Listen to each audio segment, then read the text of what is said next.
கண்ணன் என் காதலன் படத்தில் எம்ஜிஆர், ஜெயலலிதா, வாணிஸ்ரீ நடித்திருந்தனர். படத்தில் ஜெயலலிதா ஊனமுற்றவராக சக்கர நாற்காலியில் அமர்ந்து நடித்திருப்பார். ஒரு நாள் காலை ஷூட்டிங் முடிந்து எம்ஜிஆர் புறப்பட்டார். மதியம் அவருக்கு ஷூட்டிங் இல்லை.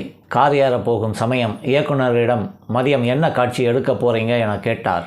ஜெயலலிதா சக்கர நாற்காலியிலிருந்து மாடிப்படிகளில் உருண்டு கீழே விழும் காட்சி என்றார். எம்ஜிஆர் காரில் ஏறவில்லை. ரொம்ப ரிஸ்கான சீன், நானும் கூட இருக்கேன் என்றார். ஜெயலலிதா படிகளில் உருண்டு விழும் காட்சியில் டூப் நடிகர் நடித்தாலும் படிக்கட்டு விளிம்பு வரை அவரை வைத்துத்தான் காட்சியை எடுக்க வேண்டும். சில இன்ச் அதிகம் நகர்ந்தாலும் ஆபத்து. காட்சி எடுக்கும்போது அருகே இருந்து பார்த்து கொண்டார் எம்ஜிஆர். சரியான தூரத்துக்கு மேல் நாற்காலி நகராமல் இருக்க கயிறு போட்டு கட்டச் சொன்னார்.